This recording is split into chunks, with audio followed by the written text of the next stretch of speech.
right, Dave, sorry, I just have to cut you off. We see the president there and the first lady at the Kennedy Center. Let's just listen briefly. You see there also Rick Brunel. To pitch in and make a difference. They just heard over $10 billion tonight for the center itself.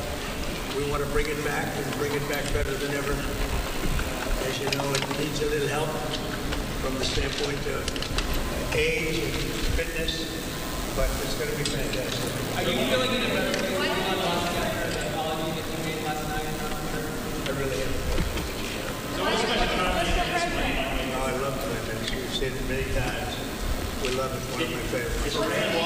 President, can you talk about some of the other options? Well, let's not talk about that. It's a very serious subject. It could be, could happen. Mr. President, can you come to the pool camera, sir? I believe so. As far as I know, yes. Mr. President, Corey Lewandowski says that you love Les Mis. Is it true? Say it.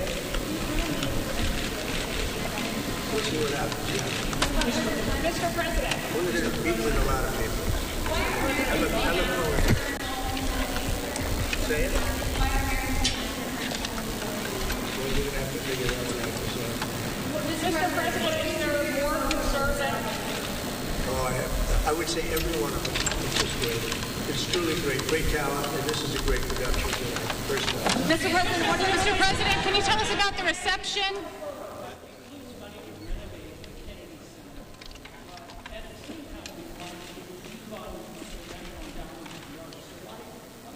Well, we're going to save the Kennedy Center. We're going to make it incredible. We have all the funding. We raised a lot tonight. We'll put in a lot of money to bring it back to the highest level, higher than it was ever before. It's got great sound. You know, the bones are very good. The sound is great. You'll see that tonight. But we look forward to doing a real job. Mr. President. It's a great honor, actually, to be chairman. They asked me to be chairman. That's a great. I have a lot of other things going, I will tell you, but it's a great honor to be chairman. Mr. President, what would you say? A question from Newsmax. I hope you got a good one. She got a good one. I bet she did. Mr. President, what would you say to Democrats who don't want to come here because you're in charge? Well, if they need it, we're going to be there, absolutely. If we weren't there, if we didn't bring in the National Guard and the Marines, you would probably have a city that was burning to the ground, just like it was a number of months ago with the housing. You would have had a big problem there. We weren't there. In fact, the police chief said so much. If you look at what his statements were, he said, we're very lucky to have had that. If we weren't there, that city would have been burning to the ground, would be burning right now. Mr. President, what do you think of actors who are thinking about boycotting tonight? Of unrest, what are you prepared to do, sir? About what? If this turns, well, the protests have spread down to 16 cities across the U.S. Well, I don't know. That's what you're saying. Do I believe you? I don't think so. Well, I got that. I can tell you that what we have is a situation in Los Angeles that was caused by gross incompetence. They didn't have the police to handle it. The police were asking us to come in. They were very late. We had to go in to save a lot of ICE officers, as you know, who were held up. They were holed up in a building, and they were being attacked. And the military went in. The National Guard went in and got them. The police weren't able, unfortunately, to move fast enough, but we moved fast enough. And while we were there, we stayed there, and we stopped tremendous destruction and death. We stopped death. We stopped a lot. And if you look at them cutting up and breaking up the sidewalk and getting it and using it as a weapon, did you see that with the curb? Where they're breaking up the curb, nice curb, and they break it up with a hammer because they couldn't get the bricks in. You know, they got caught with the bricks. We have them under arrest. They were bringing bricks in to throw at our police, to throw at our National Guard, and to throw at people. And they couldn't get them in because we got them. And after we got them, they went and took a big hammer and started breaking up the concrete sidewalk and curb. And they were handing it out to people to throw and drop on cars. You saw what they did, the damage. So if you don't do something about that, there's something very wrong. We are going to have law and order in our country. Thank you. Mr. President, essentially boycotting tonight. Who is? It's been reported that some actors may be boycotting tonight. I couldn't care less, honestly. I couldn't. All I do is run the country well. The economic numbers, you saw them today. They're setting records. We took $88 billion in tariffs in 2 months, far beyond what anybody expected. There's no inflation. People are happy. People are wealthy. The country is getting back to strength again. That's what I care about. And we're going to have a safe country. We're not going to have what would have happened in Los Angeles. Remember, if I wasn't there, if I didn't act quickly on that, Los Angeles would be burning to the ground right now. Thank you. Mr. President, could you provide an update on Iran? How excited are you for the new era under your great new leadership with Ambassador Grinnell? Well, he's a great guy. Rick is great. He's always done well for me. And the new era right here is going to be something. The bones of this facility are incredible. We're going to make it really great. How excited are you for your LiveNOW favorite today? show? Tonight's going to be great. Mr. President, what would you say to Democrats? What What would you say to Democrats who don't want to come because you're in charge? Say it again. Yes, a question from Newsmax. Could you provide an update on Iran? We're hearing reports that U.S. personnel are being moved out of the region within striking distance. Well, they are being moved out because it could be a dangerous place, and we'll see what happens. But they are been. We've given notice to move out, and we'll see what happens. Is there anything that can be done to dial the temperature down in the region? They can't have a nuclear weapon. Very simple. They can't have a nuclear weapon. We're not going to allow that. Mr. President, A question on the musical. Have you seen the musical before, and do you identify more with Jean Valjean or Oh, Javert? that's a tough one. That last part of that question, that's tough, I think. You better answer that one, honey. I don't know. I've seen it. We've seen it a number of times. It's fantastic. I thought it was just about our first choice. So that's what we got. And we have others coming. Other great ones are coming. Phantom of the Opera. what are you looking forward to Why are you so quiet, Jeff?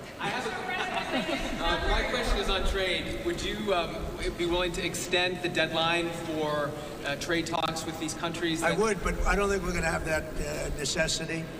We made a great deal with China. We're very happy with it. We have everything we need, and we're going to do very well with it, and hopefully they are too. That was a very big one. As you know, we did with the UK, and I tell you what, we're rocking in terms of deals. Now, at a certain point, we're just going to send letters out, and I think you understand that, saying this is the deal. You can take it or you can leave it. You don't have to use it. You don't have to shop in the United States, as I say. So at a certain point, we'll do that. We're not quite ready. We're dealing with quite a few countries, and they all want to make a deal with us, every one of them. Who's next? Who are you expecting to get a deal with next? Well, we're dealing with Japan. We're dealing with South Korea. We're dealing with a lot of them. We're dealing with about 15 countries, but as you know, we have about 150 plus, and you can't do that. So we're going to be sending letters out in about a week and a half, 2 weeks, to countries, telling them what the deal is, like I did with EU. And are you happy with the EU right now? You were unhappy with them about 10 days ago. Well, I'll let you know in about a week. They do want to negotiate, I will say that. Thank you. Mr. President, make the theater great again, aren't we? We are, Brian, and I'm glad you're here. Glad to be here. What does it mean to be here tonight? Now this is under your administration, you're bringing class back, the golden era of theater. We have a golden era here in the country. You see the trade numbers came in today. They're fantastic. The deficit was cut in half over a period of 2 months. We cut what they tried to destroy our country. They were destroying our country. And you saw how good the numbers were. We took in $88 billion in tariffs in 2.5 months, and that we didn't even start yet. No, we're bringing the country back fast, and I'm very proud to have helped Los Angeles survive. Los Angeles right now, if we didn't do what we did, would be burning to the ground. And that's not over yet. You know, these are radical left lunatics that you're dealing with. And they're tough, they're smart, they're probably paid, many of them, as you know. They're professionals. When you see them chopping up concrete, because the bricks got captured, they're chopping up concrete and they're using that as a weapon. That's pretty bad, and thank you very much for your question. You're a New Yorker, you've been to a billion theaters. Do you remember your first theater production that you attended? Well, a long time ago. I would say maybe it was Cats. Cats. First Lady, do you remember your first theater production you saw? Phantom of the Opera. Are you a Les Mis fan, Mrs. Trump? I am. That was great. I am. We're going to munch bringing on a some lot of them popcorn right and Diet Coke tonight while we watch the production. I think so. I think I will. Thank you. Thank you, Brett. Thank you very much. Thank you very much. Have a good night. Okay, so the president there and the first lady walking the red carpet at the Kennedy Center. The president taking a lot of questions on a whole host of topics, including what's going on in Los Angeles with the unrest and the anti-ICE demonstrations. Also, the trade talks that continue, he says, with more countries. He says Japan up next after securing a deal with China. He is still speaking. Let's just chime back in. I don't want to miss anything. Incredible. I'll tell you, we have the greatest weapons in the world and the greatest people in the world. It's going to be a big parade. You guys look amazing tonight. You guys look amazing. It's going to be great. Thanks. And on a final note, previewing the military parade taking place on Saturday in Washington, D.C. On the occasion of not only the 250th anniversary of the U.S. Army, but also President Trump's birthday.